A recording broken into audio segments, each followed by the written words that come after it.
A train stops at the station, out of which two people named Guidao and Ashaf get off. It looks like they both are colleagues and looking for a witch around the city. Ashaf asks a baker nearby about the witch of the city, to which he points at a small girl buying some bread. Guidao, who is definitely the hot-headed one, asks about the witch to the girl, but Ashaf apologizes on her behalf, saying that they have a business with the witch. The girl reveals that she isn't the only one who knows about the witch. The whole town knows her and can tell her whereabouts. Suddenly, the glass shatters and there is a freaking four-legged giant shark destroying the city. The police fail to stop the monster when suddenly a girl with glasses appears and gives her groceries to the police to look after it.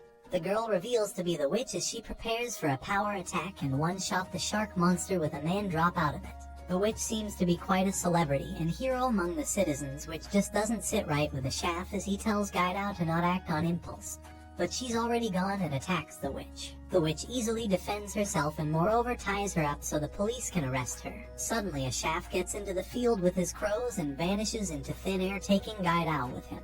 Later, outside of the witch's massive palace, Ashaf tells the history of this city's witch that was killed by citizens roughly 400 years ago.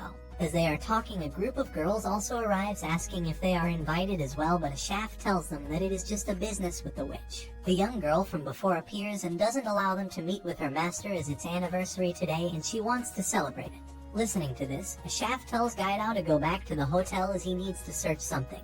As they arrive there, it is revealed that today is the anniversary of that witch from before and she invited the girls to something evil. While leaving the hotel, they are confronted by police who are being controlled by the witch, but thankfully they are able to get out of it safely. Meanwhile, the young girl from before wakes up naked and is shocked to see naked bodies nearby without hands and feet.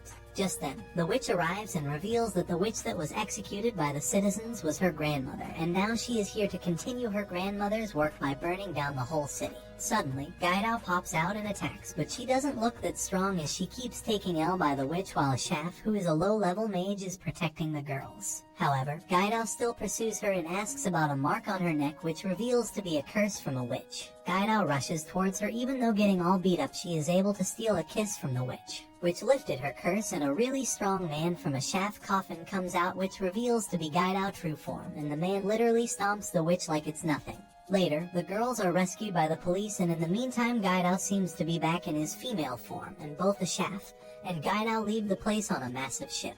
One night, a girl is walking home after a date. As she walks, she notices too many crows out here. As she walks into a street, she comes across a shady old-looking person who holds her by the neck and pops her. Meanwhile, Ashaf and Guidao are invited by some mafia boss as his pet monster is going wild, but Guidao doesn't seem interested and sits back. So Guidao gets an idea and sends a massive water ball towards it, but the beast easily blocks and rushes towards Ashaf, so he uses a water ball and suffocates the beast until it is unconscious. After being thanked by the mafia boss, they leave and are having lunch, where Guidao doesn't seem to be happy as she wants to fight a witch, but it's been a while since they fought one. Suddenly, a waiter comes up with an envelope in which they are assigned a mission to go to a grandma and open her locked box. Guidao is mad for such boring missions and threatens to kill Ashaf once the curse is lifted. Later, as they are having lunch again, Ashaf gets a black envelope indicating that this case involves a witch, and just to be started they have to pass through an ocean. Elsewhere, a woman is suddenly woken up by a flashback of a burning building with her kids inside. As she wakes up, she finds herself sitting beside her partner detective. As they reach the site of investigation, they find 3 corpses strangled with something written behind the wall. After the investigation, it is revealed that the woman's name is Kara, who is the only mage in the police department. As she walks home, she comes across Ashaf and Guidao, who offer their help to solve the murder case. Afterwards, they talk in a restaurant with a spell so no one can eavesdrop on their conversation.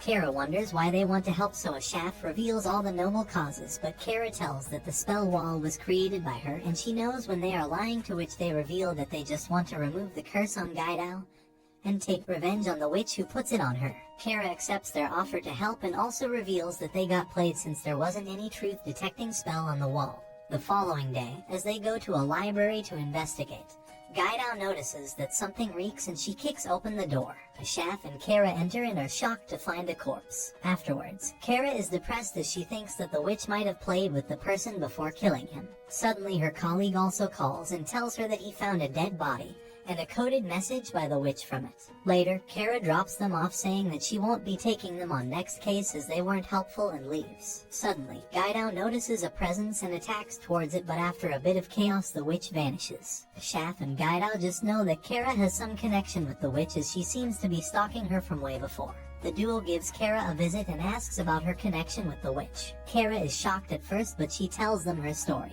Some time ago, she was leaving the office when she got the news that her house is on fires with her kids inside. The police tell her that it is the work of a witch with some coded message on the wall. Furthermore, she adds when they were there to confront the witch attacked and killed her magic teacher who was also her boyfriend. The duo realizes that the witch is taking away everyone she holds dear, and she also mistaken them as her dear ones as well. Suddenly, Kara's colleague tells her that the witch wants to meet her at a given time, and after some time they are on the given spot waiting for them. Suddenly, the witch appears and attacks with all out. The smoke spreads all over the place and the witch kills all the police officers and vanishes. Luckily, Shaf reveals that he has found the witch's main hideout with the help of his crows. Afterwards, a cop is inspecting the property when he finds a mash and clock but is soon killed by two blonde kids. Kara is shocked to find out that the kids were actually her adoptive kids who died in the house fire. It is revealed that kids aren't strong as a witch, but they are using a twin grimoire to attain such power. But because they are not able to kill as many people today. The people they killed were only puppets controlled by a Shaf. Eventually, they get nerfed and have themselves beaten up by Guidao. Kara finds it sad, but she picks up the gun and unalive both of her sons. Some days later, a Shaf is talking to a beautiful blonde lady when suddenly a commotion happens when a who is revealed to be an undead is being chased by cops. Thanks to Guidao who stops it with a punch. The cops thank the duo and the blonde girls also seem interested, and it's revealed that the undead didn't get the routine maintenance from its necromancer, that's why he is acting like this. The cops seek a Shaf's help, but as he isn't specialist in necromancy cases he forwards it to someone else in the department. Afterwards, a blonde woman named Fanora and her right-hand servant Johan arrive for the case. At the cafe, the cop tells them that the undead cases are being more frequent than usual when it is revealed that they cannot find their necromancers. Fanora deduces that they might be the strays as someone is keeping producing undead without maintaining them. Meanwhile, a woman is crying in front of the grave when a man approaches her and talks about her dead husband. The man offers her to make her dead husband alive again and asks for his details. Back to Fanora and the cops who are at a ruined church with a strange lantern. She reveals that only undead can see the light coming out of it, and it will attract them, and suddenly she was right when lots of undead surrounded the church. A flashback shows one of the cops, Jeff, is at her fiancé's funeral, but unlike others he seems to have made peace with it as he believes to not make her loved one a monster. Back to present where the undead seems to be more than expected. Jeff is shocked to see her fiancé one of them. Fanora sends Johan to deal with the undeads. Jeff shows his concern, but Fanora tells him that it's his duty, as the Johan is fighting with the monsters. Jeff and Fanora talks about the reason of being so many undead in one place. After dealing with undeads, Johan is angry, but the simp becomes all okay when Fanora admires her. Fanora inspects the undead and she reveals that these undead were never meant to be revived as humans in the first place. She reveals that there are 3 types of undead, one who have free will and the other 2 have their mind controlled by the necromancers. Suddenly one of the undead grabs Fanora's arm, so Johan rushes and finishes it for once and for all. Later, they go into the woods where they spot a mansion. The group is inspecting the mansion when suddenly a massive undead appears and beats the F out of Johan. A couple of undead girls also appear, out of one is Jeff's fiancée. Fanora reveals that the undead are in manual mode. The necromancer invited them inside after slitting Johan's neck. Fanora and Jeff walks inside the mansion where they see a lot of undead working. As they enter a room with a long table, suddenly a girl falls. The necromancer tells them to take a seat when Jeff asks how he is able to control so many undeads, because even as a normal human he knows that it takes so much magic power to just control them. Fanora corrects him, saying that maintaining the body takes a vast amount of magic, but just reviving the body doesn't take much of a toll on magic. Fanora then confronts the necromancer, asking why is he doing something that costs the soul a big prize, as the person's soul, instead of being reincarnated, recall into the earth, and the reincarnation cycle disturbs, which causes the person's soul to be diminished into a void. Upon asking, the necromancer reveals his purpose, saying that he wanted undead her love, so that's why he has been practicing on other undeads. Necromancer asks for Fanora's body so he can carve her body beautiful and F it up. Suddenly, the necromancer concluded that Fanora is also a necromancer, that's why she knows so much about it, but Fanora gets up and suddenly it is revealed that she is actually a witch working with the firm. Seeing this, the necromancer panics but quickly calls his undead warriors that he created. Seeing this, Phanerah also summons warriors from the underworld, and they literally brutally destroy them, including Jeff's fiancé. The necromancer runs towards her beloved corpse and is about to turn it into an ultimate undead soldier when suddenly Johann appears, who reveals to be undead as well. The boy takes the knife and gives him some painful moments but doesn't kill him. Phanerah arrives and kills the necromancer just to make him an undead as well, so that he also ends up in the void. On a random morning, Gaidao wakes up for breakfast when a Shaft gives her a black envelope revealing that there might be a case involving a witch. Gaidao takes the envelope, but a Shaft also concludes that they might have to face the Holy Knights of the Church. Afterwards, the duo arrives at the city, and it seems a bit chaotic since the citizens are evacuating the city. As they were about to enter, the Holy Knight stopped them, but a Shaft tells them he is visiting his grandmother and even shows them that his coffin is approved by the Holy Church. The Knights allow him but assign a person to keep an eye on them. As they are walking, Gaidao punches him unconscious so they can carry out their mission on their own. The Shaft reveals that he is just using a fake ID to enter the town as they hide the knight in the bushes. Elsewhere, Hugat Matt, the head of the Holy Knights of the city, is walking towards his throne while Lowell, his assistant, tells him about the witch investigation. Matt instructs them to deal with the witch, and he will deliver the final blow, but the advisor from the main Holy Knight Church doesn't allow him to kill her. Back to Ashaf and Gaidao, who are looking at the floating castle of Holy Knights. Ashaf reveals that he is able to create small holes that can't be detected. Suddenly, Gaidao gets impatient as she sees the witch running away after subduing some guards. Meanwhile, the witch fights with guards so they can leave her alone because she still has to find a boyfriend. Suddenly, Gaidao comes running and attacks the witch from behind. The witch seems to be very strong as she literally gains the upper hand in the fight until Ashaf jumps in and compresses her into a sphere with his magic. Gaidao gets a bit skeptical, wondering why the witch was too weak.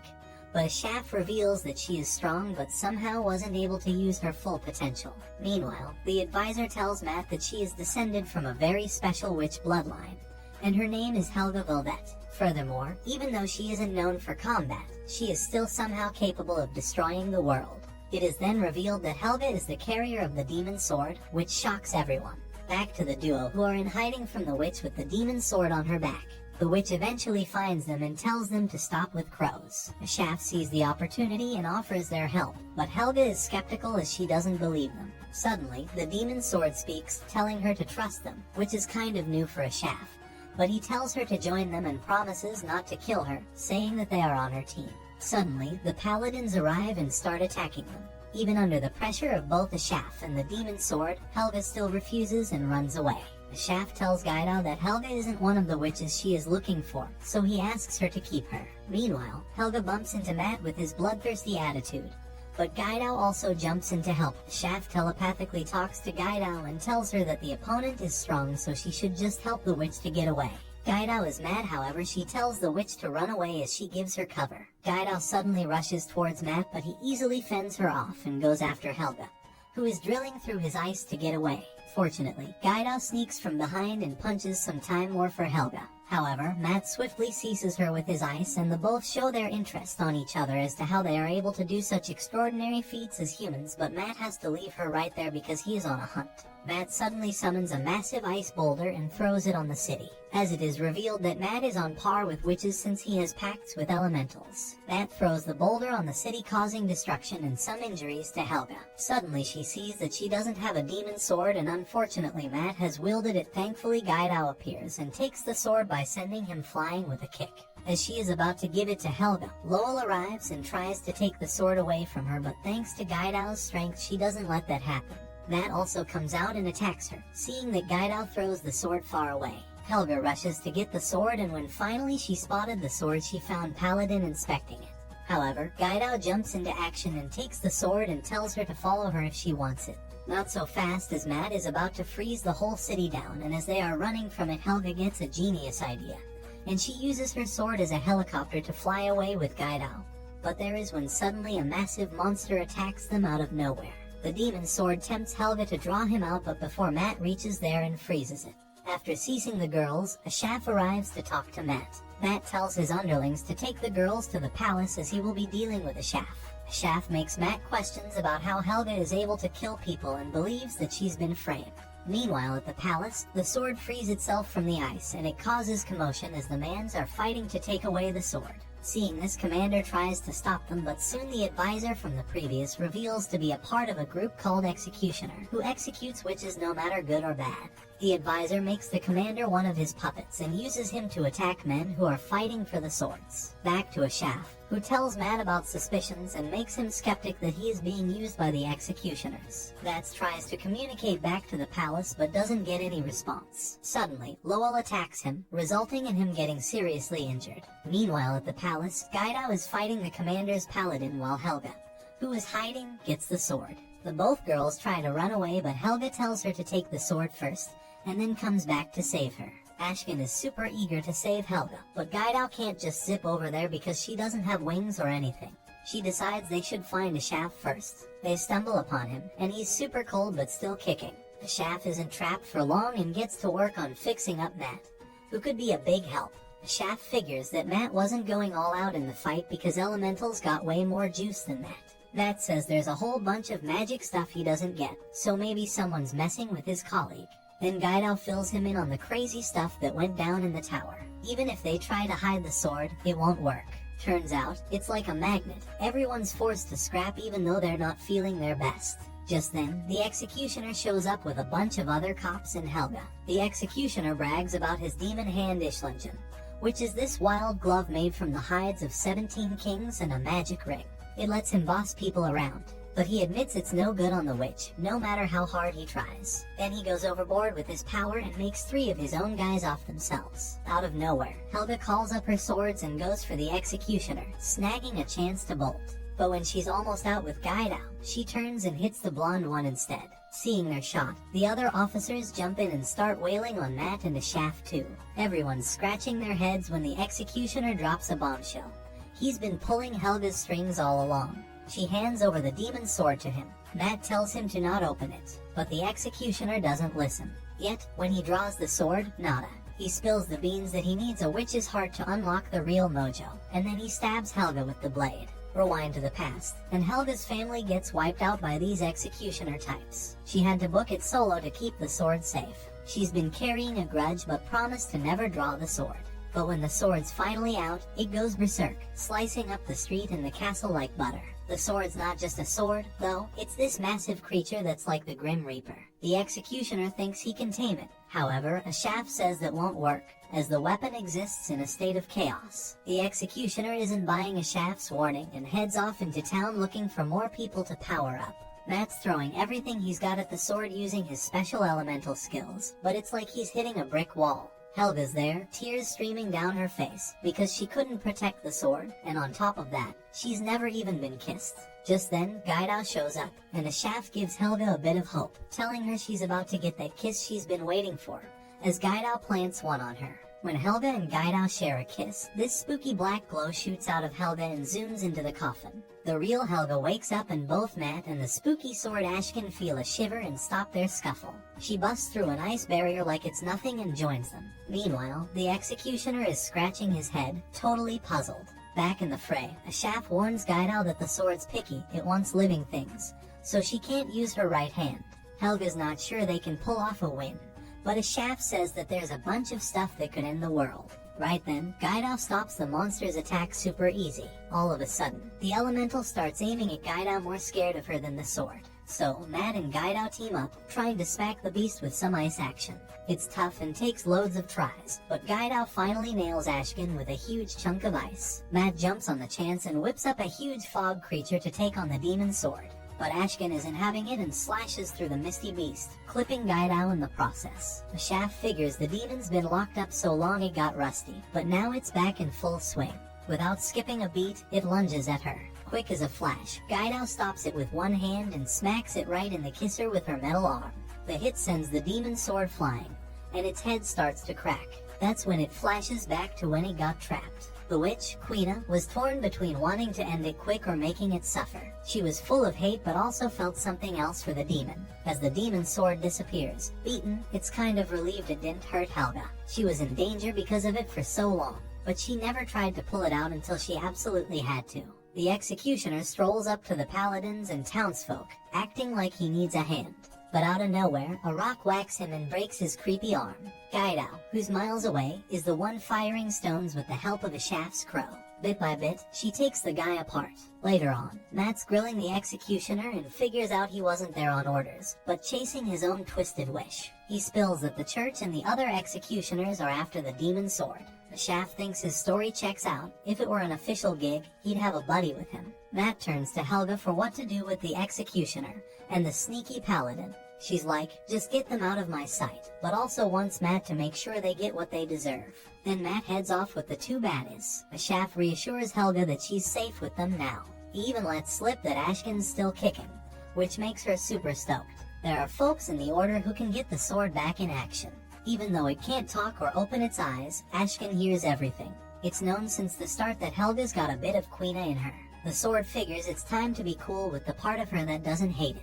In the end, Ashken reckons it's all some witchy hex. Shaft brings Helga to this place called the Corridors, which is connected to the Order of Magical Resonance. They're all about keeping secrets, so Gaidao can't go in since she won't agree to their magical contract.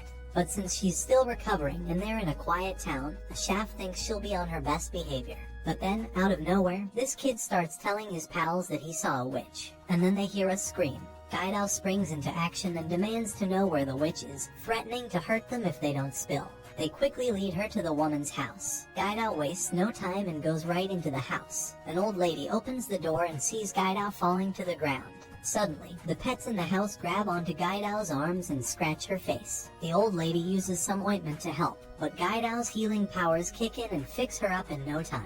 Turns out, the old lady isn't actually a witch. Meanwhile, the Shaft is talking to someone about where the Corridors will take them when he gets a black letter. He knows it means there's a witch nearby, so he reads it with desperation. He tells Helga to wait and rushes off, looking pretty scared. Turns out the old lady is just good with herbs, so the kids decide to help her out to say sorry for the mix-up. Then, this guy who looks like an executioner shows up out of thin air and makes everyone vanish. He's got this special cloak that lets him hop into another world and trap people there. He lets Gaidao use her senses again and mentions he spotted her while chasing his buddy. He's curious about where his younger brother and some powerful item are, both of which are missing. Out of nowhere, one of the kids pops up wanting to chat with Gaidao. At the same time, Shaft is sharing that Angela, the witch who put a spell on Gaidao, is around.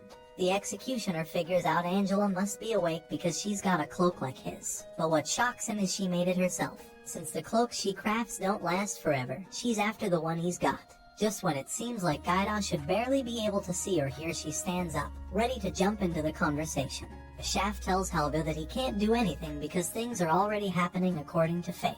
He explains that there's a special bond between those cursed and those who curse them, and fate pulls them together. He made Gaidao's body weak in some places to prevent trouble, but now it might stop her from escaping. Even though Shaft assures Helga she doesn't need to worry, she insists on helping. Gaidao had helped her before, so now she wants to return the favor. Angela wanted to talk to Gaidao alone, so she spread rumors to distract others. She asks Gaidao how she feels about using her body for witchcraft, suggesting that her adaptable flesh must be helpful. To upset Gaidao, Angela touches and licks her neck. Gaidao surprises Angela by kissing her, but Angela stops it, saying it's not time to break the curse yet. She promises to give Gaidao clues and challenges her to catch her. When Angela turns away, Gaidao tries to attack her, but Angela easily blocks the spell with a barrier. Later, Helga and the Shaft find Gaidao unconscious and an executioner dead with letters carved on his chest. Helga is puzzled about who could be so powerful, but a Shaft reveals that Angela is an origin witch, one of the strongest beings alive. The next day, a Shaft tries to get Gaidao to eat to heal, but they argue. Gaidao is angry that he made her body weaker, and threatens to kill him if he does it again. The Shaft explains calmly that everything he does is to help her achieve her goal. Then, he reminisces about their first meeting 3 years ago. The Shaft recalls the first time he met Gaidao a few years ago.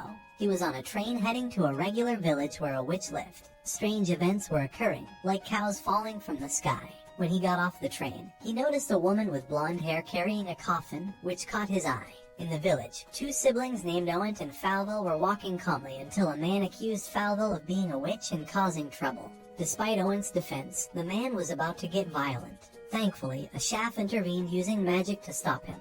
He explained to the kids that he needed to talk to the witch urgently. They were a bit unsure at first, but agreed since he helped them. Suddenly, a blonde girl with a coffin appeared and fought off the angry man.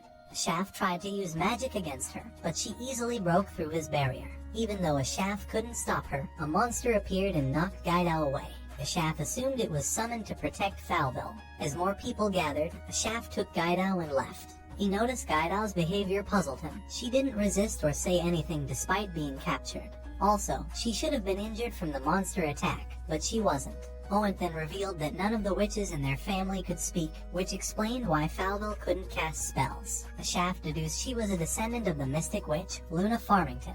Guidal was still skeptical, so Shaft explained that someone else likely created the monster to frame Falville. He asked if anyone new had arrived in the past month, but Craig, one of the kids, said they had been there for 6 months. Shaft surprised them by offering to take Falville and Owen back to the Order with him. Later, Craig informed his father about what happened, while Owen and Falville discussed their options. They decided to trust the Shaft. As they left, Shaft mentioned that Guidal likely had a curse mark on her body. Suddenly, they heard a noise, and Craig warned them that someone with a mask was heading to Falville's house. When Craig offered to go with him, Shaft shot him, revealing Craig was an executioner. Meanwhile, another executioner headed to Owen's house while Falville was away. That's it for today, my fellow men of culture. Like and subscribe to the channel for more plot-filled recaps.